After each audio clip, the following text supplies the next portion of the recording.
small town of Vicksburg, Mississippi. He has also lived in Alabama and Tennessee, qualifying him as a bona fide good old Southern boy.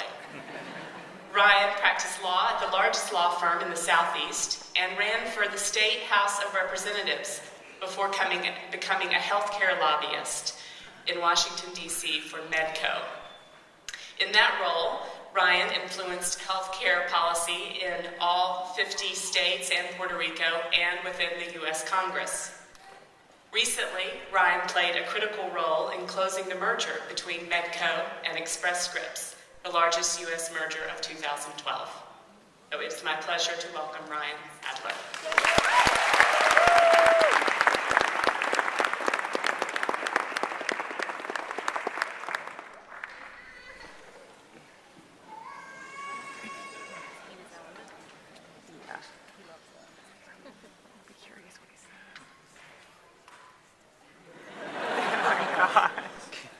Dean, Vice Dean, Professor Kelly, classmates, family and friends, I am Ryan Sadler, and it is my honor to welcome y'all here today.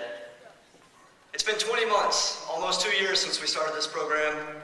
For more than us, or for most of us, 3 or 4 years since we took the GMAT and began the application process.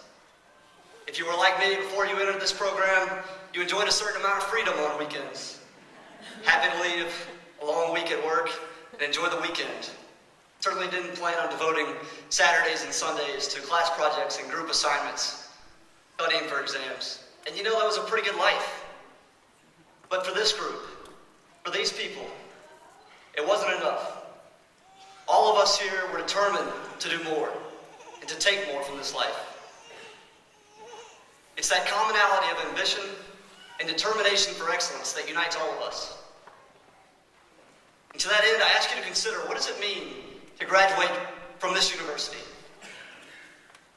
Notable alumni include 20 living billionaires, 9 United States Supreme Court members or justices, 29 heads of states, and 3 United States presidents. Hopefully one more before it's all over.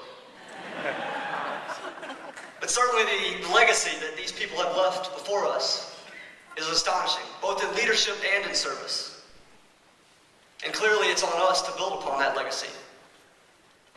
You may not have known this, but one of my favorite presidents, the great Republican Dwight D. Eisenhower, actually served as president of this university in 1948. And when General Eisenhower was called to serve as president of Columbia University, he was as surprised as anyone. After all, he was from a small town of fewer than 20,000 people, had really only a modest beginning, and was really an average student until graduating from West Point. He was a career soldier and without a background in academia or law or any other field that you might assume a university professor would come from. But despite his path of success, his achievements and accomplishments are undeniable. It's safe to say that most of us will never be faced upon to call the challenges that President Eisenhower faced. We won't be called upon to confront the spread of totalitarianism in Europe or lead the Allied forces on D-Day in Normandy. Indeed, the challenges we will face will be different. But we can learn from our predecessors lessons of leadership and of service. Those before us, including President Eisenhower, have chosen time and time again to stand up and face the challenges of the world in front of them. It is on us to do the same. So to that end, there are 3 things that I will challenge myself to do, and I ask of you as well. First, always push the status quo. Think back a couple of years ago, and as we began this process in 2009 and 10, in the middle of the most severe dramatic global financial meltdown since the Great Depression, and certainly of our time. It took a certain kind of person in the midst of all of that and everything that was going on to commit to this role and to this program in a world of free enterprise and entrepreneurship and business. And let's face it, the world has taken a beating in recent years. Those of you who are working in finance and banking, for example, still have a lot of work to do to restore public confidence in your industries. And I don't mean to pick on our friends in banking and finance. As a lawyer and lobbyist, I certainly have my own cross to bear in proving the value of my profession to the world. But from finance and private equity technology, healthcare, media, everywhere in between. It's incumbent upon us to do what it takes, push the status quo, and restore faith in the business of America. I can tell you from my experience, working with state lawmakers in halls across state capitals in the entire country, and certainly with members of Congress in Washington, D.C., that the overwhelming majority of public officials want to do what's right, regardless of party or politics.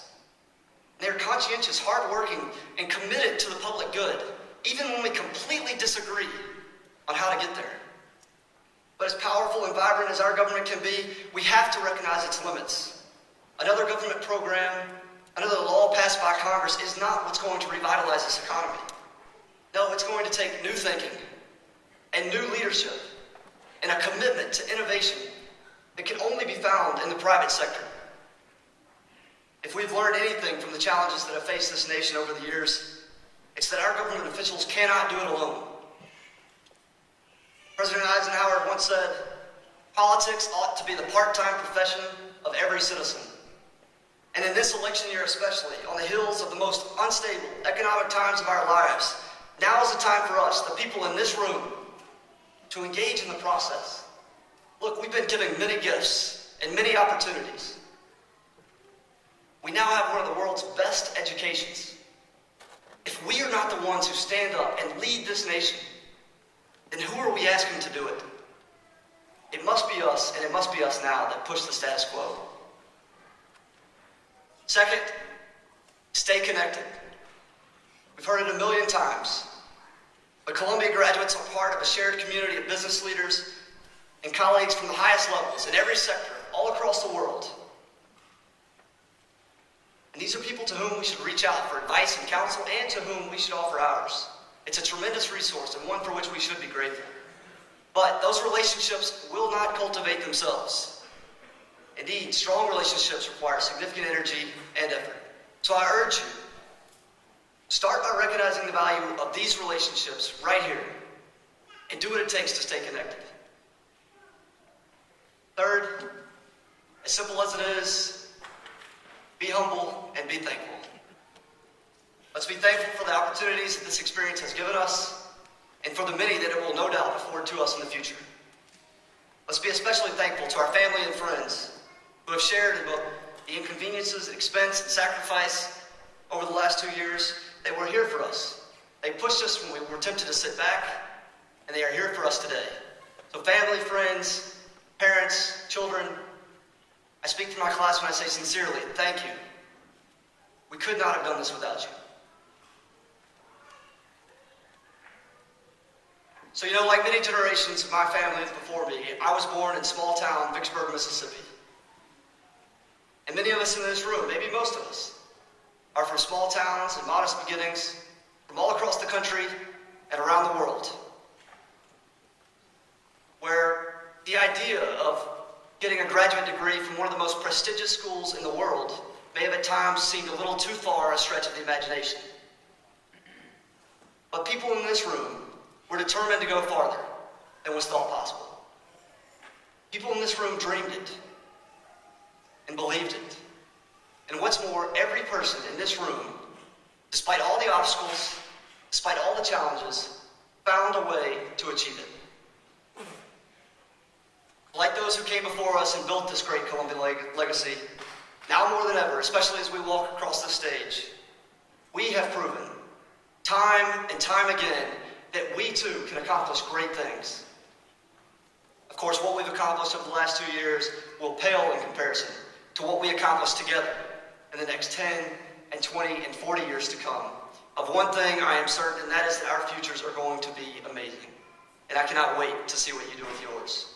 Congratulations again on this fantastic honor, and thank you very much.